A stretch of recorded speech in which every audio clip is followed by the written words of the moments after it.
I always wanted to ask you, I says, how come you and I are friends? He said, well, I'll tell you, Johnny. He said, you'd like me if I was a janitor. He says, thank God. One Metro Detroiter is proud to call himself Elvis's friend.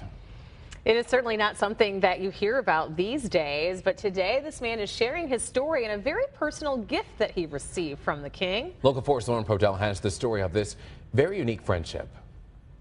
For most of us, the closest we'll ever get to the king, Elvis Presley, is through his music. Come on, you know that sound, but for one Metro Detroit man, he not only knew Elvis, he served with him side by side in the military. And I'll let Johnny Lang pick up the story from here. The first time I saw Elvis, I go to Fort Hood, Texas. The year 1958, the scene a firing range during Army combat training. And Elvis Presley already had hits like this one when Johnny first laid eyes on him in the military. Some of you, hey Johnny, guess who's on the firing range?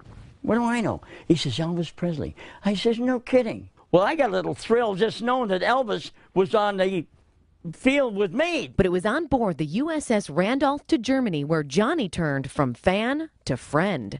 So I spent 10 days with Elvis on the boat, and that's when I really got to know him, you know, as not a big movie star, but Elvis Presley as a person. That ship is also where Elvis gave Johnny a watch as a gift. $72 back then, but today is beyond priceless.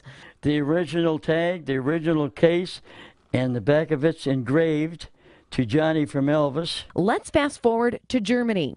1959, Elvis threw a New Year's Eve party. To the time Johnny met Priscilla on the dance floor. So I'm out there dancing with Priscilla.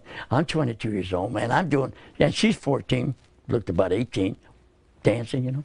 All of a sudden, somebody turns around, taps me on the shoulder, and it's red. I says, yeah, what's going on? He said, Johnny, he said, you're going to have to quit dancing with Priscilla. I said, what's the problem? He says, Elvis doesn't want you to dance with her. I said, why? He says, I don't know. I'm just doing what I'm told. Quit dancing. Okay. Biggest rock and roll star in the world. 22 years old. Little guy. Making a big man a little nervous. From touch football every Saturday. There's me running with the football. Elvis goes to block. Wes Daniels misses him. Oh, to that time Johnny saw the king in his underwear? He comes out in his jockey shorts. So I look at him, and I goes, so this is what all the big fuss is about, eh? To the last words he ever said to his friend Elvis. I can't thank you for all the good times, you know, in the service, and if it hadn't been for you, the Army wouldn't have been the same. This year, Johnny Lang turns 80. Elvis would have too.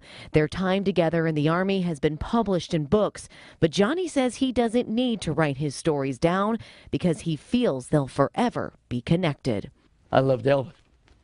Not his money, not his fame, and that's what means everything to me, that I was his friend. Reporting from Harrison Township, Lauren Podell, Local 4.